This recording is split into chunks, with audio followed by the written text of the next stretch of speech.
Luto na yung ating biniling na karne. So, ang gagawin natin guys, ilalagay lang natin dito sa ating talong. Yan. Yan na siya guys.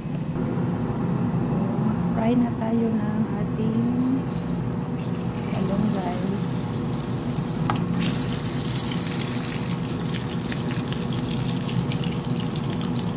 Yan, mahina lang yung apoy natin.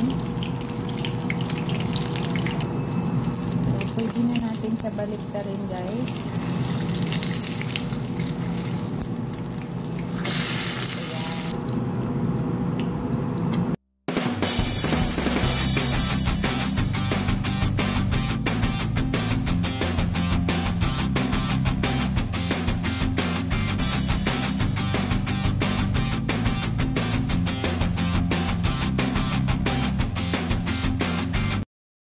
Meron tayo isang malaking talong, so hatiin natin. So bago ko siya hatiin guys, syempre nugasan muna natin. So ito na siya guys, sinahati lang natin sa gitna. So ayan na. At ito yung ating pinapakuloang tubig para sa ating talong. So ilalaga lang natin siya ng half cook. Sila magkasya sa aking kaldero guys. So ito yung ating giniling.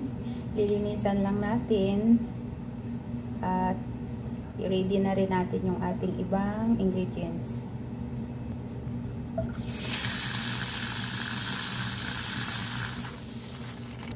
Ito yung ating giniling na karne ng baka.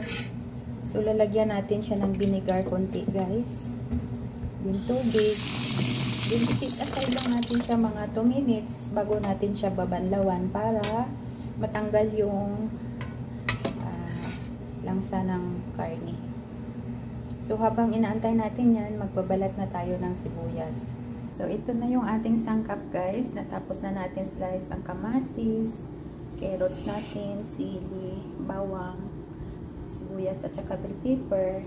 Naugasan ko na rin yung ating giniling na karne. So, ito siya guys, ang lulutuin ko ngayon. Pwede siya, magamit kayo ng tuna in can. Kung wala kayong beef na giniling, pwede rin siya chicken na breast. I-slice nyo lang ng cubes maliliit. Pwede rin siya, kung mayroon kayong sardines, pwede siya guys. Depende sa inyo kung ano gusto nyo ilagay sa ating talong. So, tara guys, mag-start na tayo magluto. Natin guys, pinainit ko lang, din nilagay ko yung ating giniling na karne ng baka para tatanggalin natin yung kanyang tubig. Ayan guys, wala na siyang tubig, so tatanggalin lang natin siya sa kawali. Isit aside natin dito.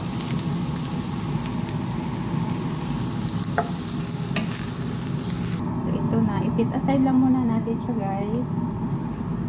Sa parehong kawali, maglagay tayo ng oil. Antayin lang natin mag-init at ilalagay natin yung ating sangkap. So, mainit na yung ating kawali guys. Ilagay natin una yung bawang.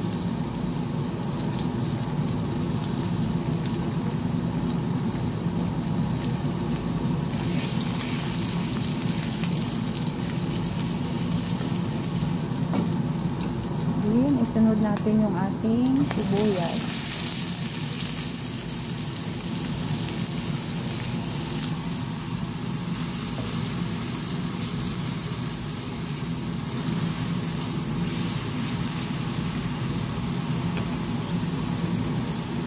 Lalagay na natin yung ating bell pepper.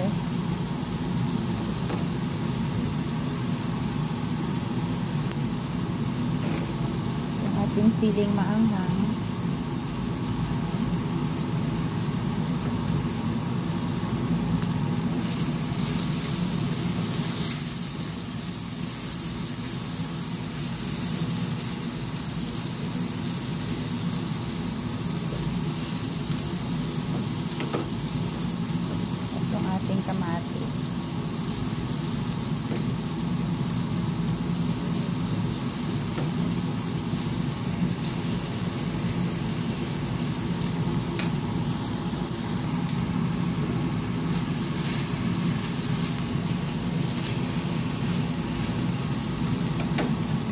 ilalagay na natin yung ating carrots.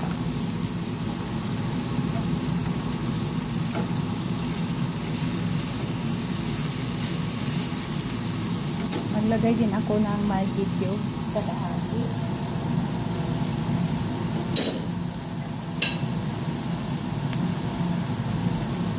At maglagay tayo ng black pepper powder.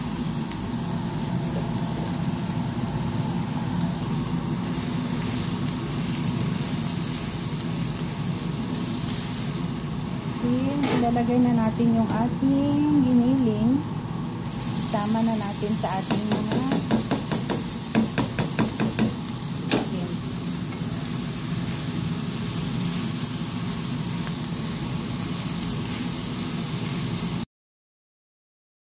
Meanwhile,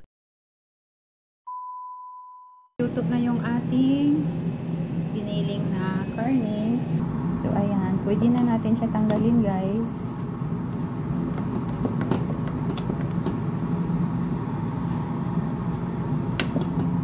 Huwag natin siya i-over laga ang ating talong kasi masisira yung balat niya.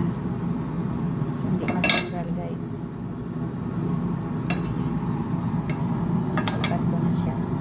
So tatanggalin lang natin ito ditong side, guys, para mailagyan natin mamaya ng ating ginisang karne ng baka. So, tinatanggal lang natin kunti yung laman ng talong. So, ayan na yan, guys. So, ang gagawin natin, guys, ilalagay lang natin dito sa ating talong. Yan.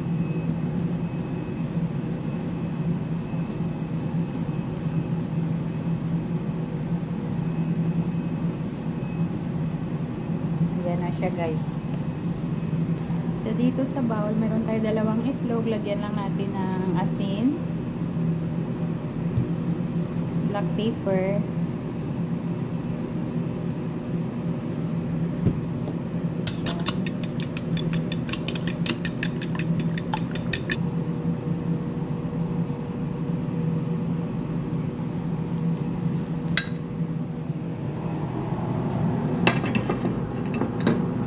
yung kawali natin, guys, naka-ready na. Lagyan lang natin ng oil.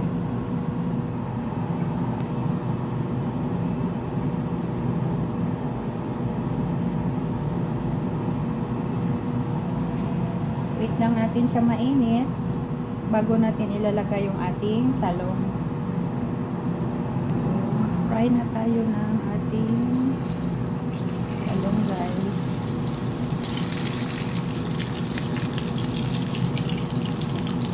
Yan, mahina lang yung apoy natin. Ayan. Start na natin.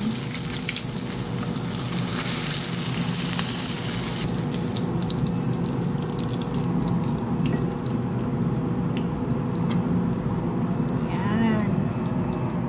So, luto na yung ating talong with giniling na karne na baka.